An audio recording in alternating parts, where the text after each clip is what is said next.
Olá, pessoal! Sejam bem-vindos. É um prazer estar aqui com vocês.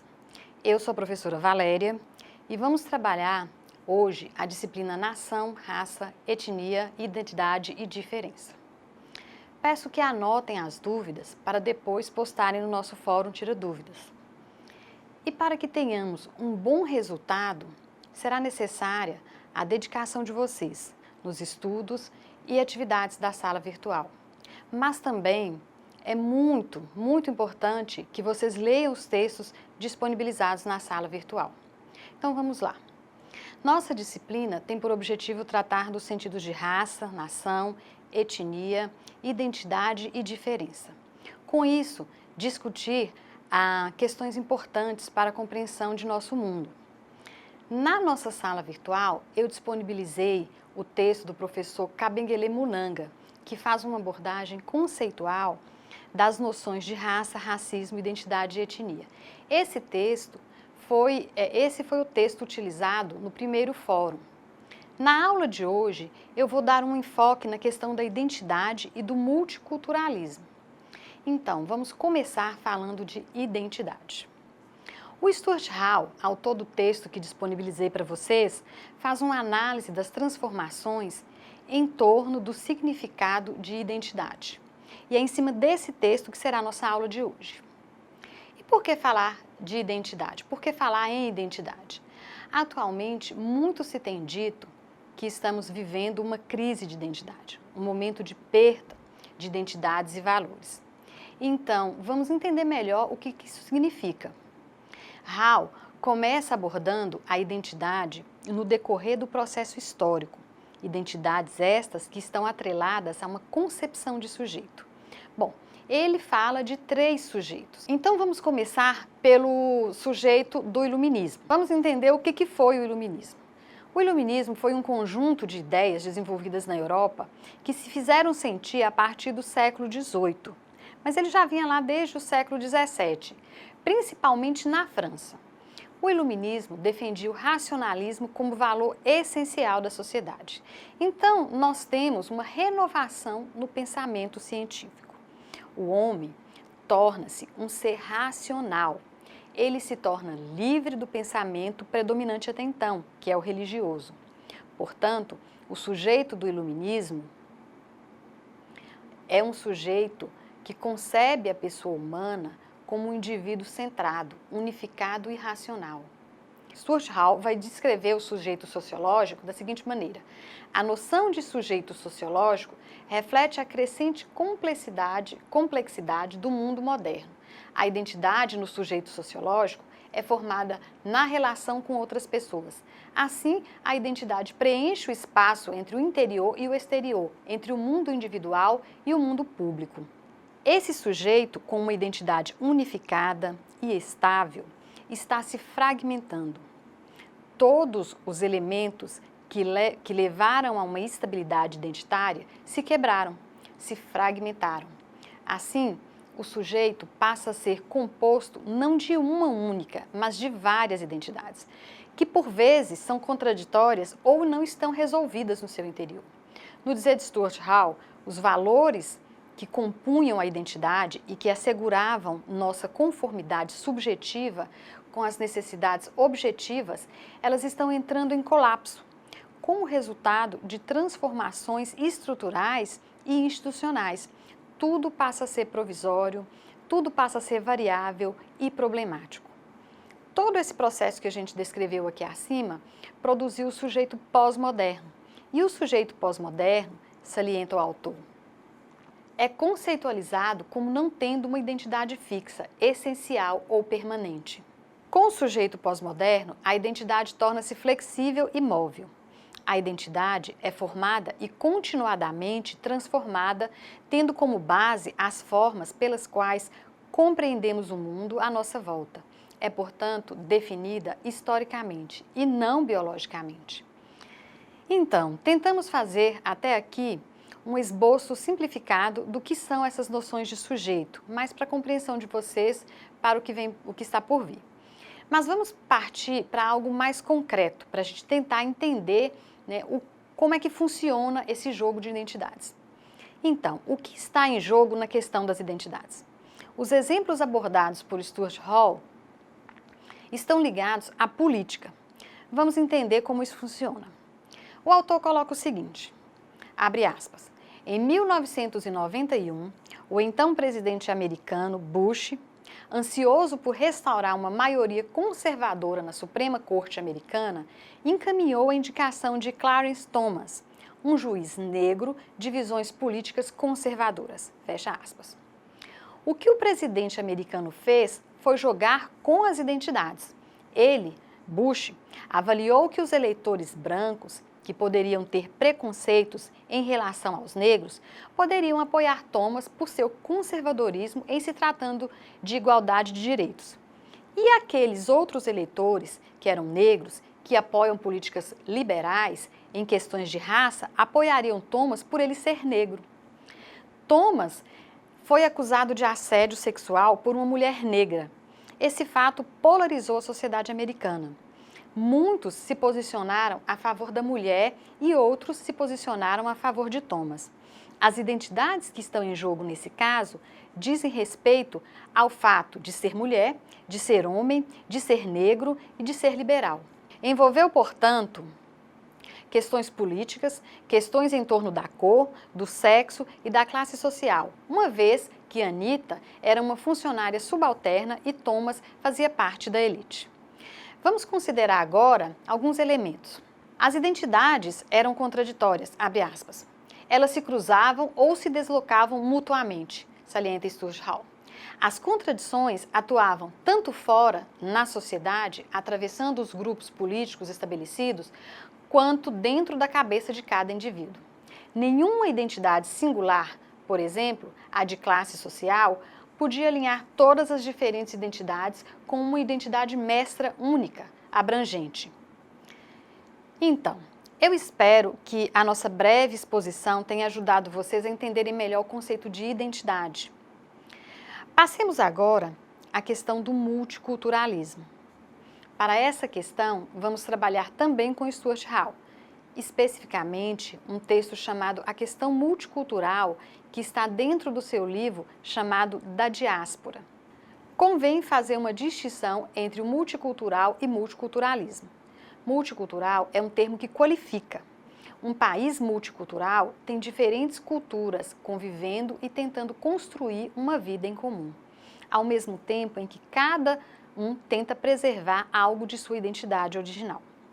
Multiculturalismo, por sua vez, são estratégias e políticas adotadas para governar ou administrar questões de diversidade e multiplicidade gerados pelas sociedades multiculturais.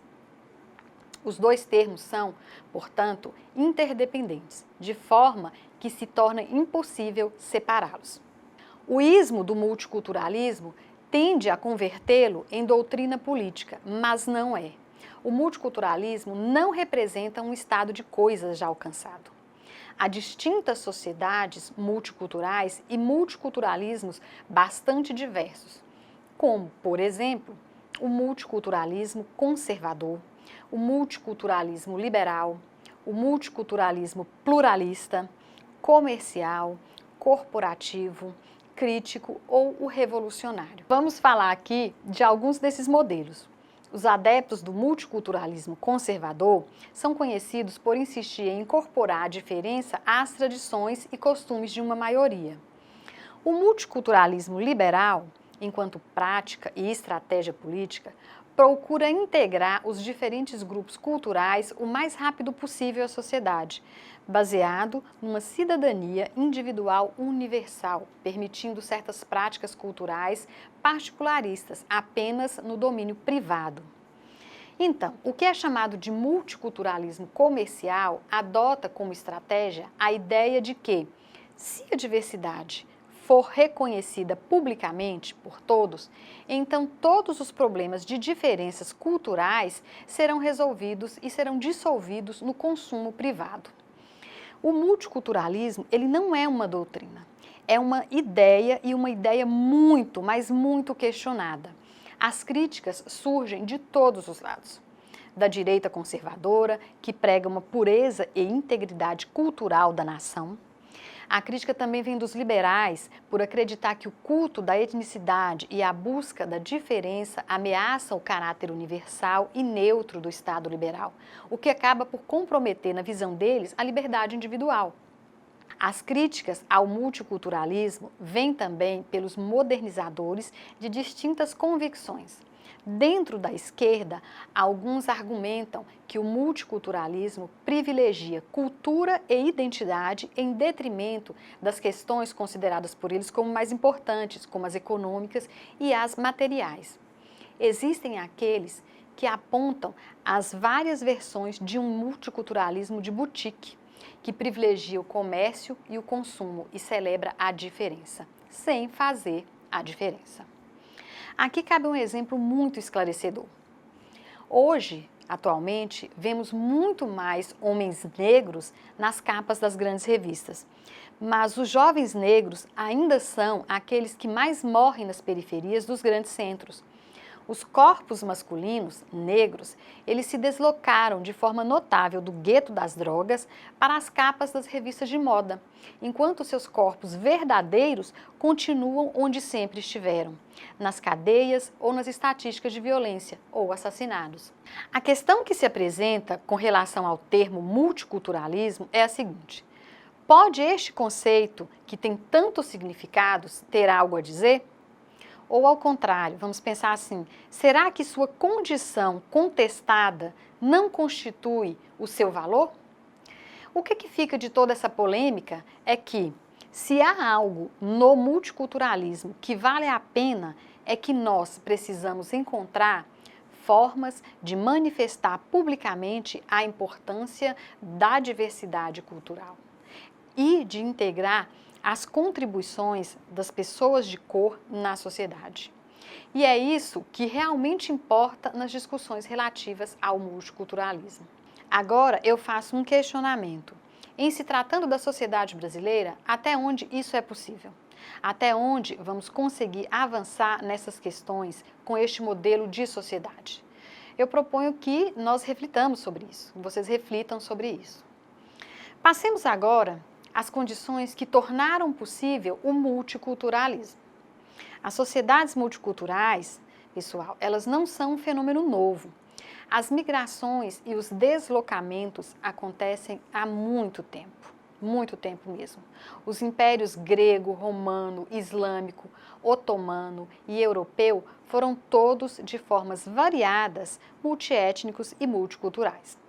Podemos apontar ao menos 3 grandes exemplos históricos que são relevantes para se compreender a emergência deste multiculturalismo.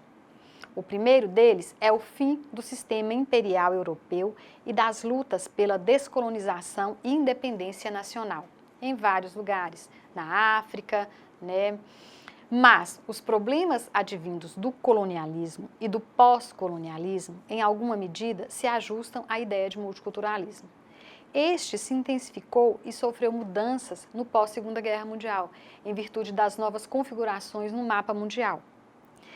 Há uma íntima relação entre o multiculturalismo e o pós-colonialismo, principalmente porque os problemas do colonialismo não foram resolvidos no pós-colonial. Problemas que persistem, mas numa nova roupagem. O que tornou o multiculturalismo possível foram os conflitos não resolvidos na época colonial. Esses conflitos se reconfiguraram no pós-colonial, ou seja, permaneceram com uma nova roupagem. Sejam eles problemas relativos à organização social interna e nas relações entre colonizadores e colonizados, ou entre essas sociedades e o sistema global como um todo. Stuart Hall coloca que, abre aspas, no passado era desigualdade de poder e exploração entre colonizados e colonizadores. Atualmente, acontecem como lutas entre forças sociais nativas, como contradições internas e fontes de desestabilização no interior da sociedade descolonizada, ou entre ela e o sistema global como um todo. Fecha aspas. Um segundo fator a se considerar é o fim da Guerra Fria. Assim como a questão colonial traz problemas resultantes da desintegração da União das Repúblicas Socialistas Soviéticas, enquanto formação transétnica e transnacional, e também o declínio do comunismo de Estado como modelo alternativo de desenvolvimento. Soma-se a isso a construção de uma nova ordem mundial, caracterizada por uma pressão contínua do Ocidente para que sociedades tão diferentes e subdesenvolvidas do leste europeu fizessem parte do mercado, gerando problemas que, somados ao ressurgimento de traços antigos de nacionalismos étnicos e religiosos mal resolvidos, fizessem com que as tensões ressurgissem sob a forma multicultural.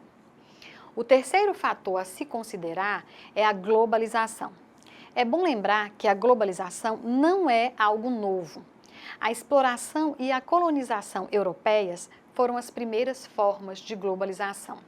Aqui, nós nos referimos à globalização que se evidenciou a partir da década de 1970. A globalização contemporânea fez surgir novas formas de comunicação, novas formas de mercados financeiros desregulamentados a um capital global.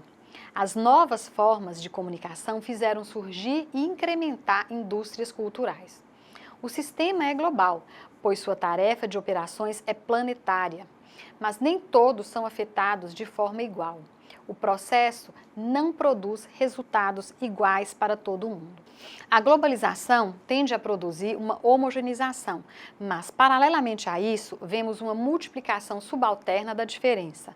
É um paradoxo da globalização o fato de que, em termos culturais, as coisas pareçam ter certa semelhança, como, por exemplo, a americanização de uma cultura global. Entretanto, as diferenças existem e se multiplicam, principalmente em nível local. Quando falamos do global, as questões envolvendo interesses locais e globais não estão resolvidas, de modo algum pode-se dar como resolvidas. Esse localismo não é algo meramente residual do passado. É algo novo, é como se fosse uma sombra do passado que persegue os novos tempos. Stuart Hall escreve que, abre aspas, o local não possui conotação política fixa. Pode ser progressista, retrógrado ou fundamentalista, aberto ou fechado. Ele emerge em muitos lugares. Lembremos aqui da migração, planejada ou não, forçosa ou aquela que chamamos de livre. A migração, sobretudo a que estamos vendo atualmente na Europa, trouxe as margens para o centro do mundo. E agora, como conviver com o novo? Bom, pessoal, e com isso encerramos os assuntos da nossa primeira videoaula da disciplina Nação, Raça, Etnia, Identidade e Diferença.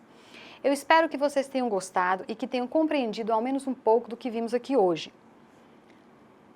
Lembrem-se de acessar a sala virtual, participar dos fóruns e postar as suas dúvidas. E não se esqueçam da leitura dos textos. No próximo dia 22 de fevereiro, teremos uma transmissão ao vivo dessa disciplina. E no dia 25 de fevereiro, teremos a transmissão ao vivo da outra nossa disciplina, Matriz Étnica Indígena. E nessa oportunidade, contaremos com a presença da cacique Patrícia Machacali. Por enquanto é só, bons estudos e até a próxima!